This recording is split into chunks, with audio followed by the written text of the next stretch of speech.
সাফ অনূর্ধ্ব-20 চ্যাম্পিয়নশিপে শিরোপা জেতা রোনান ও ডেকলান সুলিভানের প্রশংসায় পঞ্চমুখ সারা দেশ। তবে তাদের সাথে স্কোয়াডে থাকা আরেক প্রবাসী ফুটবল সেন্সেশনের কথা ভুলে যাচ্ছেন অনেকেই। আসলে খুব অল্প সময় সুযোগ পেলেও তরুণ এই তারকার মধ্যে প্রতিভা আছে হামজা শমীদদের কাঁধে কাঁধ রেখে লড়াই করবার। সাফ জয়ী যুবা দলে তবে কে সেই ফুটবলার, আর তাকে কেনই বা গুরুত্ব দেওয়া প্রয়োজন, সেই সবের আদ্যপান্ত থাকছে প্রতিবেদন। মালদ্বীপে অনুষ্ঠিত সাফ অনূর্ধ্ব-20 চ্যাম্পিয়নশিপের ফাইনালে চিরপ্রতিদ্বন্দ্বী ভারতকে পরাজিত করে লাল সবুজের বিজয় পতাকা উড়িয়ে বাংলাদেশ যখন আনন্দে মাতোয়ারা, ঠিক তখনই স্বাভাবিকভাবেই সবটুকু আলো কেড়ে নিয়েছেন যুক্তরাষ্ট্র প্রবাসী দুই ভাই রোনান ও ডেকলান সুলিভান। এই দুই ভাইয়ের দুর্দান্ত গতি আর গোল করার ক্ষুধা দেশের ফুটবলের ভক্ত সমর্থকদের আশায় বুক বাঁধতে অনুপ্রেরণা যোগাচ্ছে। দীর্ঘকাল ধরে দেশের ফুটবলে যে একজন প্রপার স্ট্রাইকারের অভাব ছিল, সেই অভাব পূরণে রোনানকেই যোগ্যতম মনে করছেন সকলে। তবে সুলিভান ব্রাদার্সদের নিয়ে এই আকাশচুম্বী উন্মাদনার আড়ালে ঢাকা পড়ে যাচ্ছে স্কোয়াডে থাকা আরেক প্রবাসী ফুটবল সেন্সেশন ইব্রাহিম নেওয়াজের নাম। যুক্তরাজ্য প্রবাসী এই তরুণ মিডফিল্ডার যখন দেশের টানে যুবদলের ক্যাম্পে যোগ দিয়েছিলেন, তখন তাকে ঘিরে প্রত্যাশা ছিল পাহাড় সম।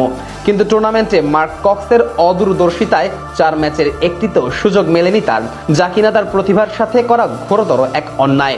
কেননা আসর জুড়ে মাঝে টাইগার যুবাদের সীমাবদ্ধতা ছিল চোখে পড়ার মতো।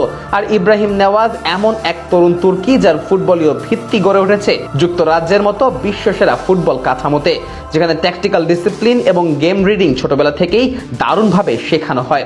সুলিভানরা যখন মাঠের উত্তাপ বাড়িয়ে দর্শকদের মাতিয়ে রাখছিলেন, তখন জাগাওতে বসে ইব্রাহিম নেওয়াজ প্রমাণ করেছেন পেশাদারিত্বের এক অনন্য দৃষ্টান্ত, যেখানে ব্যক্তিগত অর্জনের চেয়ে দলের সাফল্যই ছিল তার কাছে মুখ্য।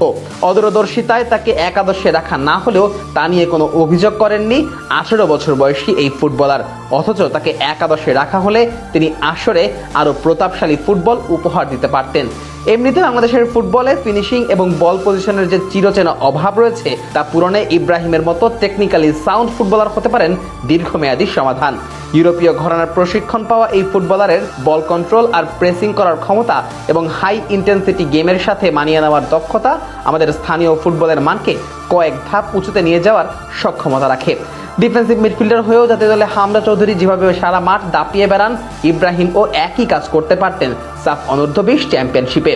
আজ সুলিভান ব্রাদার্সদের নিয়ে সারা দেশ প্রশংসায় পঞ্চমুখ। সামাজিক যোগাযোগ মাধ্যম থেকে শুরু করে চায়ের কাপে ঝড় উঠেছে তাদের নৈপুণ্য নিয়ে।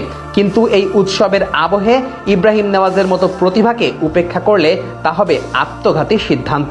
দেশের ফুটবলের নীতি নির্ধারকদের উচিত ইব্রাহিমকে স্রেফ একজন খণ্ডকালীন প্রবাসী খেলোয়াড় হিসেবে না দেখে তাকে জাতীয় দলের দীর্ঘমেয়াদী পাইপলাইনে যুক্ত করা এবং নিয়মিত সুযোগ প্রদানের মাধ্যমে তার সামর্থ্যের পূর্ণ বিকাশ ঘটানো।